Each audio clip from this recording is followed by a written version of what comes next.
चलू थानवी साहब ने फरमाया कि कायद आज़म अलैहि रहमा की क़यादत में हमने इत्तेहाद और इत्तेफाक का मुज़ाहरा किया, पाकिस्तान बना लिया। मगर मैं बड़े अदब से स्टेज पर और सामने तमाम उलमा बैठे हैं, एक सवाल करने की जुर्रत करना चाहता हूं, और वो सवाल ये है कि इन 70 साल में कभी हम लोग किसी आलिम की क़यादत में भी मुत्तफिक हुए? कायद आज़म अलैहि रहमा ने मुस्लिम लीग के स्टेज पर जब फैसला हुआ कि अगर नमाज का वक्त आए तो अजान और नमाज होनी चाहिए, तो कायद आज़म ने फरमाया कि अजान तो होगी लेकिन नमाज नहीं, जमात के साथ हर एक अपनी अपनी पढ़ेगा। तो पूछा कि आप अजान की तो तजवीज़ को कबूल कर रहे हैं लेकिन जमात बिल इमामत को आप नहीं तस्लीम कर रहे। उन्होंने कहा कि स्टेज पर अगर आप में से किसी को मैंने खड़ा कर दिया तो बाकी 3 मसलक वाले उसके पीछे नमाज नहीं पढ़ेंगे, और अगर मैं मुसल्ले पर खड़ा हो जाऊं तो आप चारों मेरे पीछे नमाज पढ़ लेंगे। मैं अपने आप को इमामत नमाज के काबिल नहीं समझता, और आप लोगों में से किसी एक को मुसल्ला इमामत पर खड़ा करके मैं मुसलमानों को तफरीक का पैगाम नहीं देना चाहता। सवाल ये नहीं है कि हम लोग मुत्तहिद नहीं हुए, सवाल ये है कि कभी किसी आलिम, कभी किसी फकीह, कभी किसी मुदब्बिर, कभी किसी मुफस्सिर, कभी किसी वली, कभी किसी दीन से वाबस्ता क़यादत के तहत हम इकट्ठे हुए हों, आपको नहीं नजर आएगा।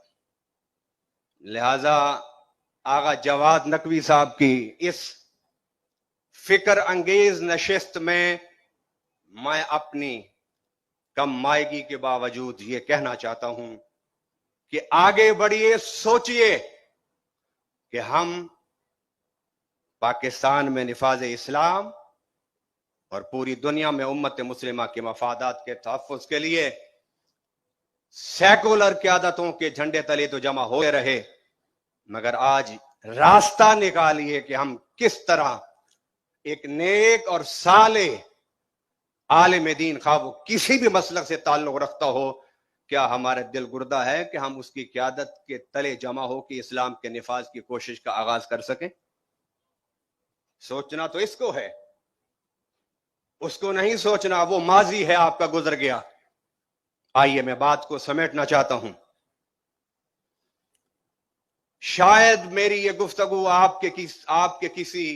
आप में से किसी के इल्म में इजाफे का बाइस ना हो, मगर मैं इस इल्मी फिक्री नशिस्त में उन नौजवानों को देख रहा हूं कि जो कई रोज से हम जैसे गुनाहगारों को एयरपोर्टों पर इस्तकबाल कर रहे हैं, होटलों में ठहला रहे हैं, अपनी नजरें हमारे कदमों के नीचे बिछा रहे हैं। ये आगा जवाद नकवी की करामत है कि उसने लिबरल नौजवानों को मजहब की तरफ माइल किया और फिर उनके खून में, रग में वहदत का पैगाम ऐसा समोया कि वो बिला तफरीक मजहब हर आलिम दीन को सलाम करने के लिए, सलूट करने के लिए तैयार है। क्या इन नौजवानों को हमने जवाब नहीं देना?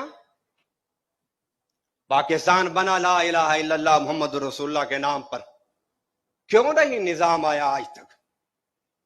आज 70 साल हो गए, 3 नस्लें, हमारी 3 नस्लें इस्लाम के निफाज के लिए कुर्बानी देती रही हैं। आज 4थी नस्ल हमसे पूछती है, बताओ पाकिस्तान जो इस्लाम के लिए बना था उसमें इस्लाम का निजाम नाफिज क्यों नहीं हुआ? हमारे पास कोई जवाब नहीं है। इत्तेहाद और वहदत के फजाइल बहुत हैं, मनाकिब की एक लंबी कतार है मेरे पास भी, मगर यहां हमने नब्बाज बनकर मर्ज की न सिर्फ तशखीस करनी है बल्कि उसका इलाज तजवीज करना है। मैं हैरान हूं कि आगा जवाद नकवी 24-24 घंटे बैठ के काम करते हैं। काश हम लोग नफरतों से बालातर होके जो क़यादत की अहल लोग हैं उनको उनकी अमानतें वापस लौटाने के लिए तैयार हो जाएं और अपने झूठी मसलकी ग्रोही सियासी मफादात को और अना को पौंक के नीचे कुचल के हम पाकिस्तान में एक मजहबी क़यादत को आगे लाएं और उनके झंडे तले खड़े होकर काम करें। मैंने जमात इस्लामी के मंसूरा में भी यही कहा था। आज इस इज्तिमा में कि दुनिया मुझे जानती है कि मैं सुन्नी हूं, न सिर्फ सुन्नी बल्कि बरेलवी हूं, इसके बावजूद मैं इस नुमाइंदा इज्तिमा में आगा जवाद नकवी की सदारत क़यादत में यह ऐलान करना चाहता हूं कि खुदारा आज हमारी भी दाढ़ियां सफेद हो गई और हम आज नहीं तो कल सपुर्द खुदा हो जाएंगे। लेकिन इन नौजवानों का सवाल फिर रह जाएगा कि पाकिस्तान में इस्लाम का निजाम नाफिज क्यों ना हुआ। जवाब दीजिए, अमली जवाब दीजिए, नाफिज करके दिखाइए, हिम्मत जुर्रत के साथ आगे बढ़िए। ये कन्वेंशन भी सिर्फ आना, बैठना, खाना, चले जाना ना हो, बल्कि ये कन्वेंशन पाकिस्तान में इस्लामाइजेशन के लिए एक तुलू होने वाला सूरज बन जाए। मुझे पता है कि यहां मखलूत इज्तिमा है और मखलूत इज्तिमा में दाद लेना भी बड़ा मुश्किल होता है। मुझे आपकी दाद के साथ साथ आपकी तवज्जुहात की जरूरत है कि मैं समझता था कि यहां पर आगा साहब का पहला इज्तिमा है तो कोई छोटा सा इज्तिमा होगा जिसमें 10, 20, 50 कुर्सी होंगी और राउंड टेबल होगी, हम वहां बैठेंगे, कॉफी पिएंगे, चाय पिएंगे, गप लगाएंगे, चले जाएंगे।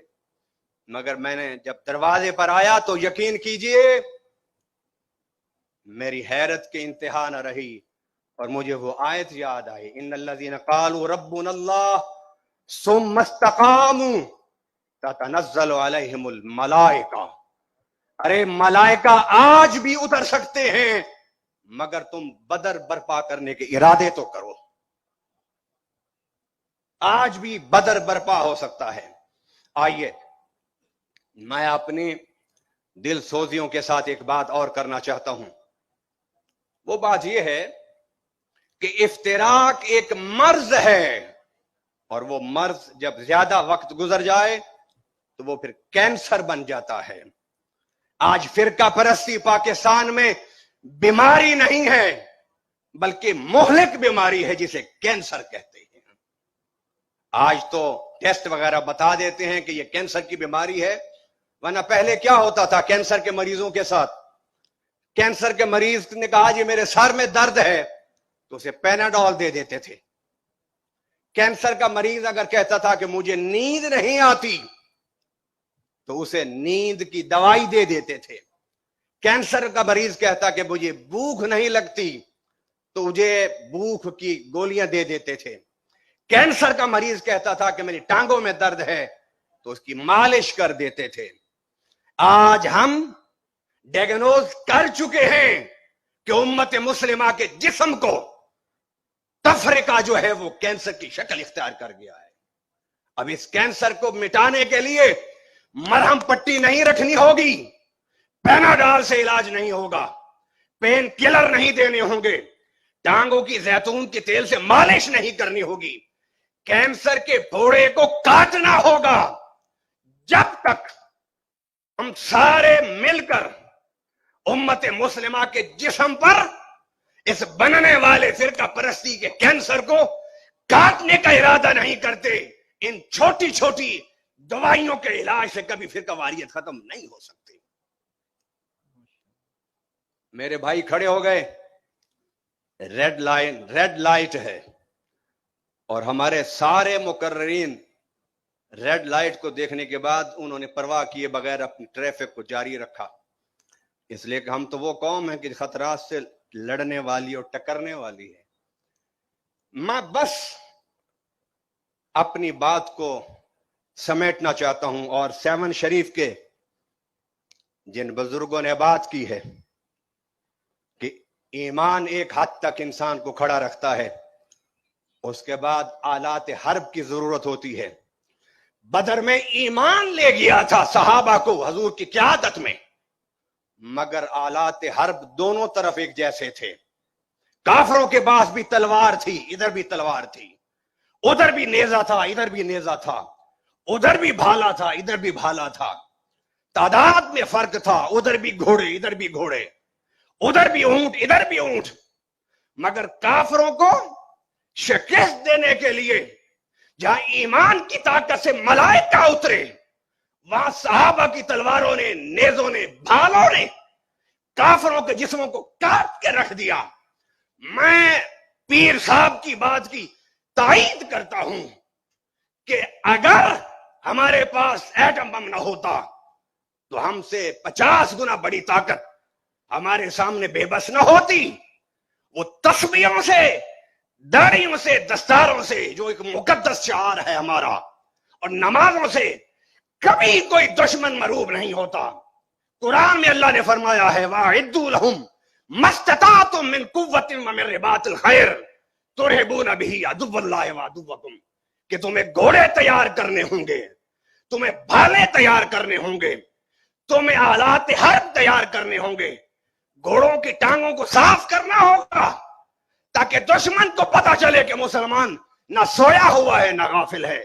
قرآن کے اس فلسفے کے مطابق ہمیں آج میدان میں اترنا ہوگا سائنس کے ساتھ، ٹیکنالوجی کے ساتھ. اگر سائنس اور ٹیکنالوجی میں ہم پیچھے رہے تو گزشتہ 400 سال سے ہم غلامی کی زندگی گزار رہے ہیں. آپ تاریخ انسانیت کا مطالعہ کریں تو برطانیہ حکمران تھا، سپر پاور تھا، پھر امریکہ آیا، امریکہ کے بعد پھر آج چائنا آ رہا ہے، رشیا تھا. مسلمانوں کا تو نام ہی دنیا کے سپر پاور بننے میں کہیں دور بھی نظر نہیں آ رہا. آئیے اپنے فلسفہ معیشت پر غور کیجئے، اپنے فلسفہ سیاست پر غور کیجئے، اپنے فلسفہ نظام پر غور کیجئے. میں نے آغا جواد نقوی صاحب سے 5-6 گھنٹے کی نشست کی تھی آنے سے پہلے، اور ہم نے اس پر بڑی سیر حاصل گفتگو کی تھی کہ فلسفہ سیاست کیا ہونا چاہیے اسلام کا.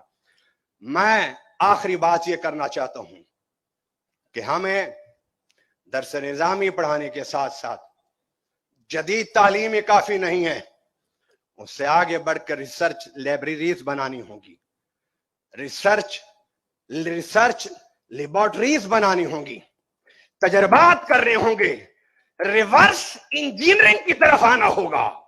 چائنا نے سب کچھ کمایا ہے ریورس انجینئرنگ کے ساتھ، تو ریورس انجینئرنگ کو اتنا بڑا مشکل کوئی فارمولا نہیں ہے.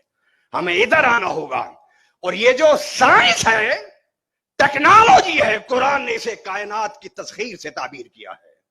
کیا قرآن پاک میں توحید، نبوت، رسالت، قبر، آخرت کے ساتھ ساتھ تسخیر کائنات، تفکر اور تدبر کا ذکر کہیں نہیں ہے؟ تفکر، تدبر اور تسخیر کائنات کی آیتیں عبادات کی آیتوں سے زیادہ ہیں. آئیے آغا جواد نقوی میرے بھائی بھی ہیں، میرے دوست بھی ہیں، میرے ساتھی بھی ہیں.